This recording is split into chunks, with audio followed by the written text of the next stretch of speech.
আগামীকাল শ্রীলঙ্কার উদ্দেশ্যে উড়াল দিচ্ছে বাংলাদেশ জাতীয় ক্রিকেট দল। খেলবে পূর্ণাঙ্গ সিরিজ, যার সূচনা হবে টেস্ট দিয়ে।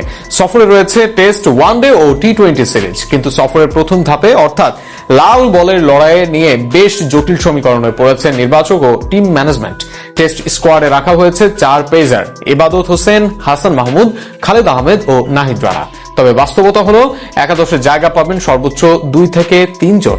এ অবস্থায় কে থাকবেন মাঠে আর কে বসে থাকবেন সাইড বেঞ্চে, বিস্তারিত থাকছে কাজী আরাফাতের প্রতিবেদনে।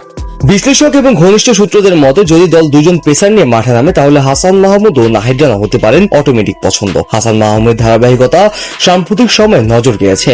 অন্যদিকে নাহিদ রানার গতি ও অ্যাগ্রেশন বর্তমান বাংলাদেশের পেস ইউনিটের মধ্যে আলাদা মাত্রা এনে দিয়েছে। ঘরোয়া ক্রিকেটে দারুণ ছন্দে ছিলেন, প্রস্তুতি ম্যাচে উইকেট তুলে নিয়েছেন ধারাবাহিকভাবে। এই যদি হয় 2 পেসার, তাহলে তৃতীয় পেসার কে হবে, ইবাদত নাকি খালেদ আহমেদ? যদি 3 পেসার নিয়ে খেলে বাংলাদেশ, তাহলে তৃতীয় পেসার হিসেবে জায়গার জন্য মূল লড়াই হবে ইবাদত হোসেন ও খালেদ আহমেদের মাঝে। টিম ম্যানেজমেন্টের ঘনিষ্ঠ সূত্র বলছে, কন্ডিশনের উপর ভিত্তি করে তৃতীয় পেসারের নাম ঠিক করবেন কোচ ও অধিনায়ক শান্ত। শ্রীলঙ্কার উইকেট ঐতিহ্যগতভাবে স্পিন সহায়ক হলেও গলে এবং পাল্লে গেলে পেসারদের সহায়তা মিলতে পারে প্রথম 2 দিনে।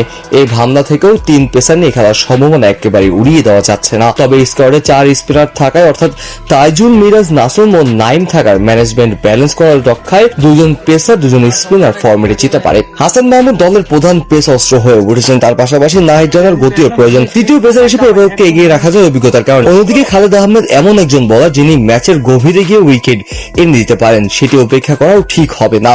বাংলাদেশের পেস ডিপার্টমেন্ট এখন একটি সুস্থ প্রতিযোগিতার মধ্যে রয়েছে। এটি দলের জন্য আশীর্বাদ হলেও নির্বাচকদের জন্য কঠিন পরীক্ষা। কাল থেকে শুরু হবে ভ্রমণ, আর এরপর অনুশীলনের সেশন চূড়ান্ত হবে একাদশের পেস অপশন। চোখ থাকবে কার দিকে। হাসান, নাহিদ পছন্দের তালিকায় থাকলেও ইবাদত বনাম খালেদ যুদ্ধ জমে উঠবে একাদশের চূড়ান্ত হওয়ার মুহূর্তের